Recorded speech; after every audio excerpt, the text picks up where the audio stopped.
दिल्लीच्या जंतर मंतरवर मागच्या महिन्याभरापासून आंदोलन करत असलेल्या कॉक्रोच जनता पार्टीनं सोमवारी 20 जुलैला संसद भवनावरती मोर्चाचं आवाहन केलं होतं। या मोर्चाला दिल्ली पोलिसांकडून परवानगी देण्यात आली नाही, पण आंदोलक मोर्चावरती अगदी ठाम होते। याच दरम्यान सोमवारी सकाळी म्हणजे आज 10 वाजण्याच्या सुमारास पोलिसांनी संसदेच्या दिशेने जाणाऱ्या आंदोलकांवर जोरदार लाठीचार्ज केला। आंदोलक हजारोंच्या संख्येने होते, ज्यांना पांगवण्यासाठी पोलिसांनी बळाचा वापर केला। त्यामुळे परिस्थिती आणखीनच चिघळली। सध्या दिल्लीच्या रस्त्यांवरती तब्बल 5,000पेक्षा जास्त जवान तैनात आहेत। आंदोलन भडकू नये यासाठी परिसरात जॅमर लावले असल्याची माहिती देखील समोर येते। दुपारी 12:30च्या सुमारास हाच मोर्चा संसदेच्या जवळ पोहोचला। त्यावेळी आंदोलकांना हटवण्यासाठी पोलिसांकडून अश्रुधुराच्या नळकांड्या फोडण्यात आल्या। इकडे कॉक्रोच जनता पार्टीचे नेते आणि सोनम वांगचुक यांनी सरकारची चर्चेची तयारी दाखवलेली असून दोन बाजूंमध्ये चर्चा देखील सुरू झाल्याची माहिती आहे। कॉक्रोच पार्टीचे संस्थापक अभिजित दिपके यांनी त्यांचं उपोषण सोडलंय। तसंच शिक्षण मंत्री धर्मेंद्र प्रधान हे केंद्रीय गृहमंत्री अमित शहा यांच्या भेटीला पोहोचल्याची माहिती माध्यमांकडून देण्यात येते। संसदेत आज पावसाळी अधिवेशनाला सुरुवात झाली। या अधिवेशनात विरोधकांनी कॉक्रोच जनता पार्टीच्या आंदोलनात झालेल्या लाठीचार्जचा आणि राम मंदिरातल्या देणगी घोटाळ्याचा मुद्दा उचलून धरला। विरोधकांनी या मुद्द्यावरनं सरकारला संसदेत घेरायला सुरुवात केली आहे। नक्की काय काय घडतंय? कॉक्रोच जनता पार्टीच्या आंदोलनाची दिल्लीतली परिस्थिती नेमकी काय? विरोधक संसदेत कसे आक्रमक झालेले आहेत आणि खरंच धर्मेंद्र प्रधानांचा राजीनामा घेण्याच्या हालचाली सुरू झाल्यात का? आंदोलनाचे सगळे अपडेट्स पाहूयात या व्हिडिओत। नमस्कार, मी आरती आणि तुम्ही बघताय बोल भिडू। कॉक्रोच जनता पार्टीच्या मोर्चामध्ये सकाळपासूनच विरोधकांनी सहभाग घ्यायला सुरुवात केली। सकाळी 11 वाजता आम आदमी पार्टीचे नेते मनीष सिसोदिया, संजय सिंग आणि आतिशी यांनी जंतर मंतर इथं जाऊन या आंदोलनात सहभाग घेतला। तर समाजवादी पार्टीच्या खासदार डिंपल यादव यांनी इतर पक्षाच्या नेत्यांसह आंदोलनाला पाठिंबा देण्यासाठी जंतर मंतरच्या दिशेने कूच केलं। जंतर मंतर ते संसद हे अंतर फक्त 1.5 किलोमीटरचे आहे। सकाळपासून या रस्त्यावरती जिकडे तिकडे फक्त आंदोलकच दिसतात। या दरम्यान आंदोलक हे राजीव चौक आणि मंडी हाऊस मेट्रो स्टेशन मध्ये घुसले। अनेकांनी तर बॅरिकेड्स तोडत संसद भवनाचं पोलीस ठाणं गाठलं। यानंतर आंदोलकांना ताब्यात घेण्यात आलं। सीजेपीच्या या प्रोटेस्टमुळे दिल्लीतलं जनपथ मार्केट बंद करण्यात आलंय। पोलिसांच्या चेकिंगमुळे अनेक ठिकाणी ट्रॅफिक जॅमची परिस्थिती ही निर्माण झाली आहे। खरं तर जंतर मंतरवर सकाळीच लाठीचार्जची घटना घडल्यानंतर संसद परिसराची सुरक्षा प्रचंड वाढवण्यात आली। पोलीस आणि निमलष्करी दलांचा अतिरिक्त बंदोबस्त तैनात करण्यात आला। रस्त्यावर फक्त 100 मीटरच्या आत 6 ठिकाणी पोलिसांचे बॅरिकेड्स होते। मात्र तरी सुद्धा आंदोलक संसदेपर्यंत जाऊन धडकले। तिथे त्यांना रोखण्यासाठी पोलिसांकडून अश्रुधूरचा वापर करण्यात आला। आंदोलकांना थांबवण्यासाठी संसद परिसरात बॅरिकेडिंगच्या 3 लेअर लावलेल्या होत्या, पण आंदोलक मात्र रेल्वे भवनाजवळ शेवटच्या लेअर पर्यंत पोहोचले। त्यानंतर रॅपिड ऍक्शन फोर्सनं आंदोलकांना थांबवलं आणि अश्रुधुराच्या नळकांड्या फोडलेल्या पाहायला मिळाल्या। आंदोलकांनी रायसीना रोडवरती लावलेले बॅरिकेड्स तोडण्याचा प्रयत्न केला।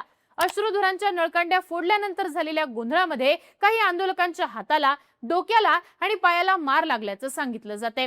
परिसरात अग्निशमन दलाच्या गाड्या आधीच तैनात करण्यात आल्या होत्या। आंदोलक आक्रमक झाल्यानंतर अग्निशमन दलाचे जवान हातामध्ये पाईप घेऊन तैनात झाले। खबरदारी म्हणून संसद परिसराचं मेन गेट बंद करण्यात आलं। दुपारी 1 वाजण्याच्या सुमारास उमर अब्दुल्ला यांच्या नॅशनल कॉन्फरन्स पक्षानं मोर्चामध्ये सहभागी होण्याचं जाहीर केलं। त्यामुळे आता हे आंदोलन चांगलंच मोठं झाल्याचं दिसून येत आहे। इकडे सोनम वांगचुक यांनी सफदरजंग हॉस्पिटलला पत्र लिहून माझी तब्येत आता बरी आहे, मला मोर्चाला जाण्याची तात्पुरती परवानगी द्यावी अशी मागणी केली, पण त्यांना अजून परवानगी देण्यात आलेली नाहीये। पण कॉक्रोच जनता पार्टीचं आंदोलन मोठं होत असल्याचं पाहून आता सरकारनं आंदोलनाच्या नेत्यांशी संपर्क साधलाय असं म्हटलं जातंय। कॉक्रोच पार्टीचे प्रवक्ते सौरव दास यांनी सांगितलं की सकाळी सरकारनं त्यांना चर्चेसाठी संपर्क केला होता। सरकारकडनं जे.पी. नड्डा यांनी आंदोलकांना चर्चेसाठी बोलावलं।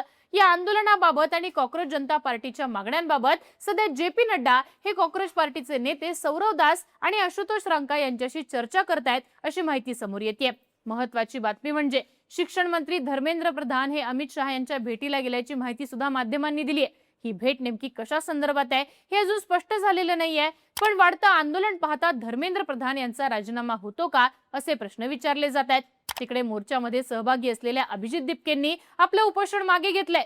कॉक्रोच पार्टीच्या म्हणण्यानुसार नीट पेपर फुटीमुळे जीव देणारी विद्यार्थिनी रिया थापा हिच्या वडिलांनी दिपके यांची समजूत काढून त्यांना उपोषण मागे घेण्यासाठी भाग पडलं, जेणेकरून ते संसदेकडे काढल्या जात असलेल्या मोर्चाचं नेतृत्व करू शकतील। या घडलेल्या घटनांवरती आता अनेक नेत्यांच्या प्रतिक्रिया समोर आल्यात।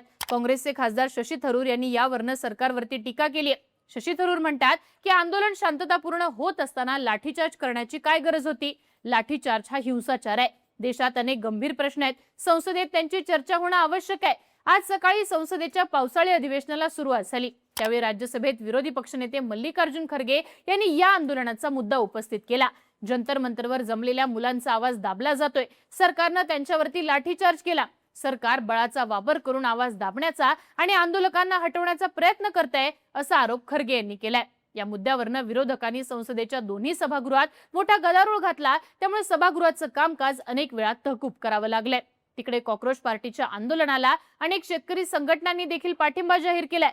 शेतकरी संघटनांनी सोमवारी दिल्लीकडे मोर्चा काढण्याची घोषणा केली होती. त्या दृष्टीनं दिल्लीच्या सिंघू बॉर्डरवर सतर्कता वाढवण्यात आली आहे. सकाळपासून सीमेवर मोठ्या संख्येनं हरियाणा पोलीस तैनात असून प्रत्येक कोपऱ्यावरती बारीक असं लक्ष ठेवलं जात आहे. पोलिसांनी सांगितलंय की दिल्लीमध्ये संसदेचं अधिवेशन चालू आहे. त्यामुळे तिथं कोणतीही चुकीची घटना घडू नये यासाठी पाळत ठेवली जाते. सध्या बॉर्डरवरती चेकिंग पॉइंट तयार करण्यात आला असून ही स्थिती 15 ऑगस्ट पर्यंत कायम राहील अशी माहिती पोलिसांनी दिली आहे. डीसीपी सचिन शर्मा यांनी सांगितलं की पावसाळी अधिवेशन आणि आंदोलनाची स्थिती पाहता दिल्लीमध्ये बीएनएसच्या कलम 163 अंतर्गत जमावबंदी लागू करण्यात आली आहे. या आदेशानुसार 5 किंवा त्यापेक्षा जास्त व्यक्तींनी एकत्र जमण्यास तसंच आंदोलन करण्यास सक्त मनाई आहे असं पोलिसांचं म्हणणं आहे. फक्त जंतर मंतर इथे शांततापूर्ण आंदोलनाला परवानगी दिली जाईल आणि त्यासाठीही पूर्व परवानगी घेणं आवश्यक असेल. या आदेशाचं उल्लंघन करणाऱ्यांवर कठोर कारवाई केली जाईल असा इशारा पोलिसांनी दिलाय. यामध्ये बीएनएसच्या कलम 223 आणि इतर तरतुदीनुसार गुन्हा दाखल करण्याचा अधिकार पोलिसांकडे आहे. त्यामुळे आता या आंदोलकांवर पोलिसांकडून गुन्हा दाखल केला जातो का हे पाहणं महत्त्वाचं असेल. आंदोलनाच्या पार्श्वभूमीवर इकडे मुंबईत सुद्धा 23 जुलै ते 3 ऑगस्ट अशा 15 दिवसांसाठी जमावबंदी लागू करण्यात आली आहे. कायदा आणि सुव्यवस्था राखण्यासाठी हे आदेश दिल्याचं सांगण्यात येते. पोलीस उपायुक्त अकबर पठाण यांनी पोलीस अधिनियमानुसार हा आदेश जारी केलाय. या 15 दिवसांच्या दरम्यान 5 किंवा त्यापेक्षा जास्त व्यक्तींना एकत्र यायला बंदी असणार आहे. तसंच कुठल्याही प्रकारच्या मिरवणुका त्यात फटाके आणि बँड लावण्यावरती सुद्धा मुंबईमध्ये बंदी घालण्यात आली आहे. आता या सगळ्या परिस्थितीमध्ये दिल्लीमध्ये इंटरनेट बंद करण्यात आले असा आरोप सीजेपी कडनं केला जातोय. तर राजधानी दिल्ली मधली सध्याची परिस्थिती तणावपूर्ण झाली आहे. पावसाळी अधिवेशनादरम्यान आंदोलक संसदेच्या जवळ पोहोचल्यानं पोलिसांकडनं त्यांना रोखण्यासाठी मोठ्या प्रमाणात बंदोबस्त केला जातोय. महत्त्वाचं म्हणजे आता आंदोलक आणि सरकारमध्ये चर्चा व्हायला सुरुवात झाली आहे. त्यामुळे या सगळ्यातनं नेमका काय मार्ग निघतो याकडे सगळ्यांचं लक्ष लागून राहिले. तुम्हाला काय वाटतं? आंदोलकांची मागणी सरकार मान्य करणार का? धर्मेंद्र प्रधान यांचा राजीनामा होईल का की आंदोलक मागे हटतील? याबद्दलची तुमची मतं आम्हाला कमेंट बॉक्समध्ये लिहून कळवा आणि अशा सगळ्या अपडेट्ससाठी बोलबिडूला सबस्क्राईब करा.